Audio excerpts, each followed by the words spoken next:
Section 3 was a child of the 1960s civil rights movement, even though it is racially neutral.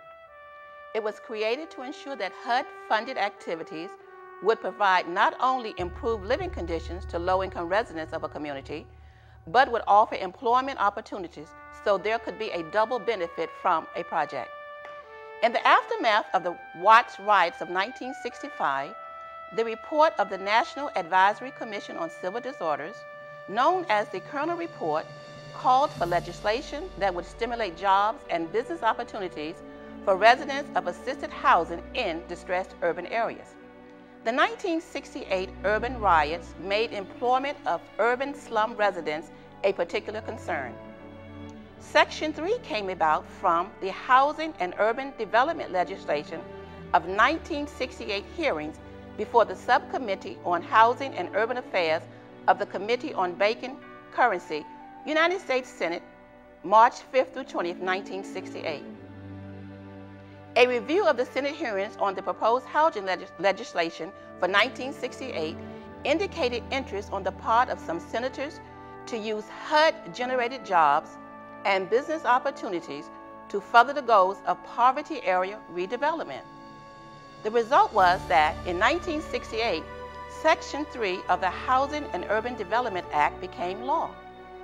Through the enactment of Section 3, it was the intent of Congress to encourage the employment of low-income residents in the building of houses in which they live. Congress could no longer leave the employment of the poor to chance or to the good faith of employers. Instead, Congress required that a significant percentage of the working force on each housing project built in an urban poverty area be drawn from the resident in that area. The expertise required to rebuild our cities should be shared with the men of the areas, so that a pool of skilled and experienced workmen would be created to serve the community and contribute to its stability.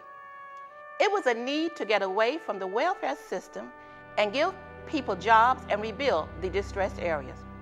The people that were on welfare and presently out of jobs should be brought into the effort.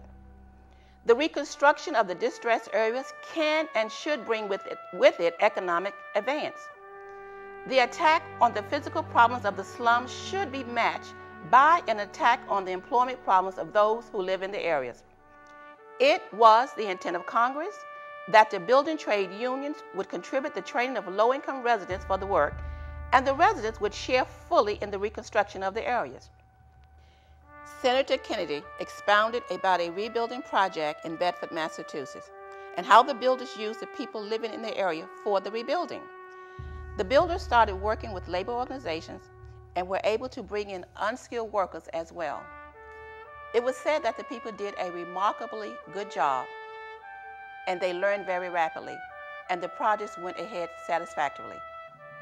However, Section 3 lay virtually dormant until the civil disturbances erupted in 1992 in Los Angeles.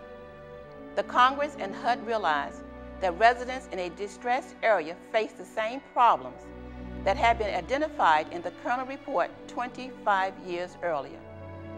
While the original version of Section 3 required best efforts from grantees to reach out to low-income residents, by its own admission, it was acknowledged by Congress and HUD that Section 3 requirements were vague and not effectively administered.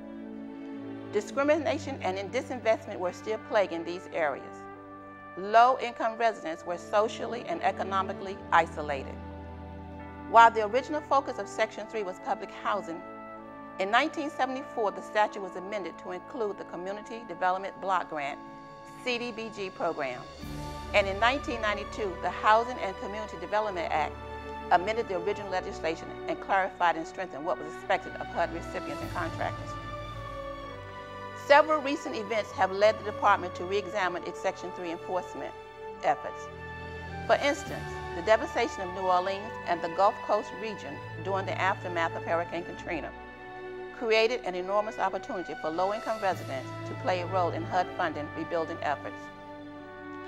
Today, the global economic crisis, rising unemployment rates, and massive home foreclosures make Section 3 implementation more crucial today than any other time in American history. In February 2009, the President signed the American Reinvestment and Recovery Act, primarily to preserve and create jobs and promote economic recovery and assist those most impacted by the recession. HUD received $13.6 billion in economic stimulus funding, approximately $7.8 billion, 57% of which is subject to the statutory and regulatory requirements of Section 3. Section 3 puts HUD at the forefront for providing economic opportunities to residents and businesses with the greatest needs. It is one of the most important functions of the department, and it is our obligation to make the next 40 years of Section 3 productive for the people